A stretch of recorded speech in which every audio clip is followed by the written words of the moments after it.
Et salut tout le monde!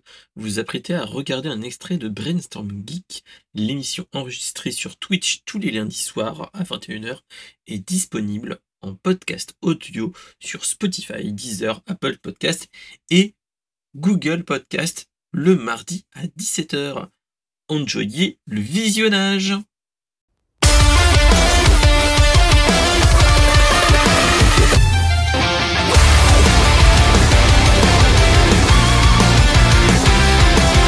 Du The Event. Donc, qu'est-ce que le The Event?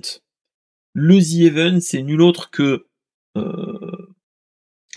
un week-end où on a, entre guillemets, voilà, le week-end, le gros week-end, entre guillemets.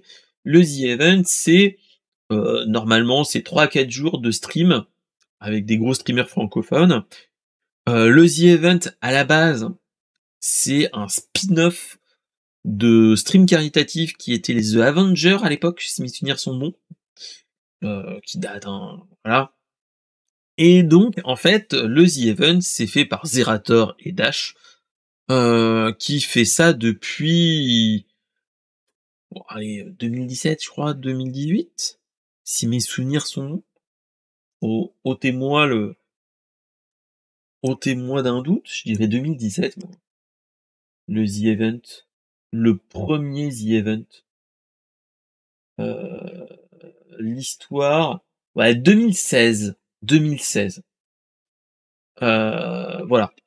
Déjà 2016, donc ça nous fait déjà 1, 2, 3, 4, 5, 6, 7, 8, la 8e itération, j'ai envie de vous dire. Et donc là, voilà, qu'est-ce qu'on nous a annoncé en fait? On nous a annoncé, après la pause de 2023 où on avait, où il avait clairement et simplement annulé parce que il voulait se renouveler, et cetera. Ce qui est logique, Zerator, voilà. Moi, j'avais de grosses frayeurs pour le The Event 2024. Je m'explique. Moi, ce que j'avais peur à l'époque, c'est que même si le The Event, c'est un gros truc, faut pas se leurrer.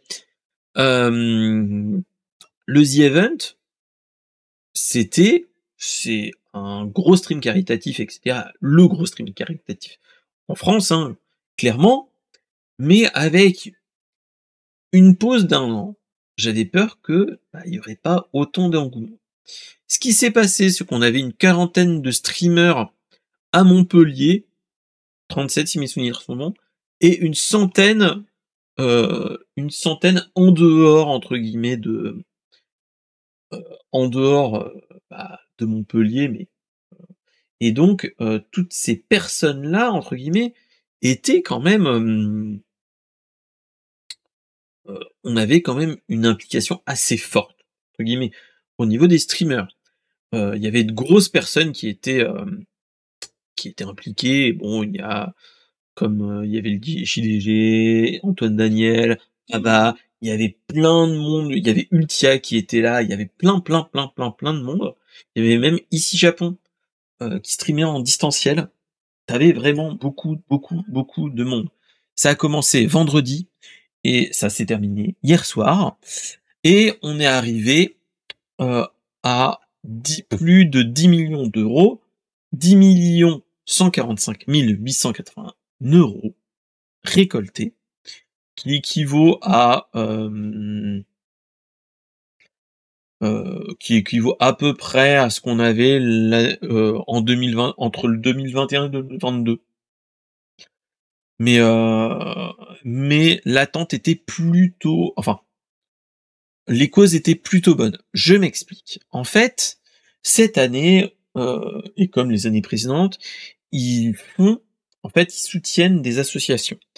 On a eu plusieurs types d'associations et il y a 2 ans, on avait eu, en fait, c'était sur l'écologie, le développement durable, et cetera. Et il y avait eu un backlash dessus, et cetera. Et c'était ça qui était un petit peu dommage.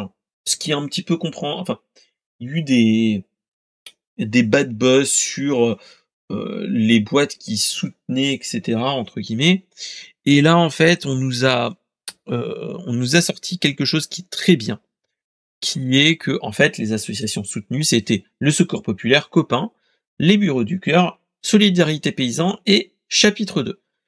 Toutes ces, associations ont pour but de lutter contre la précarité, c'est-à-dire pour l'aide aux plus démunis, donc le Secours populaire, l'aide alimentaire, l'hébergement ou le soutien des populations rurales. Je trouve que les causes étaient très, très bonnes, clairement. Bon, moi, le grand moment de solitude, c'est que je me suis pas payé un t-shirt. Malheureusement, voilà, j'avais d'autres achats, malheureusement ce mois-ci et malheureusement, j'ai pas pu me le payer, mais ça aurait été génial. Même si le t-shirt était moins beau que les années précédentes aussi. Mais bon, ça c'est une autre histoire. Dimanche soir à 22h, on était déjà à 6 millions d'euros et c'est remonté à 1 heure à plus de 10 millions d'euros après minuit. Donc c'était intéressant. Il y a eu de gros dons, dont par exemple Antoine Griezmann. On a eu des gens qui ont entre guillemets donné de grosses sommes d'argent, clairement. On a eu aussi des moments trolls, hein. Par exemple, chez Samuel Etienne, on a eu des pseudos que je ne redirai pas parce que c'est un petit peu en mode troll pour ban, malheureusement. Mais voilà. Et clairement, c'était un bel événement. Heureusement ou malheureusement, il y a eu quand même des bad buzz autour sur certains participants qui avaient eu des comportements inappropriés, etc. Dans les années précédentes ou dans les mois précédents. Mais bon, je trouve que ce The Event reste un gros événement caritatif, hein, faut pas se leurrer, pour les gamers, mais pas que, mais pour la communauté Twitch. Donc ça, bravo. Bravo à Recalbox, bravo à toutes les personnes qui étaient là. Franchement, moi je dis bravo, continuez ce que vous faites, c'est la meilleure chose qu'on peut faire. Clairement. Et maintenant, attendons le The Event de l'année prochaine, qui mettra des records, j'en suis sûr, hein. Merci d'avoir regardé la vidéo. Propose-toi aussi des actus dans le Discord et aussi dans les commentaires. Et surtout, fais vivre la vidéo en mettant des petits commentaires, le pouce bleu et en mettant surtout la cloche. Tout ça, salut!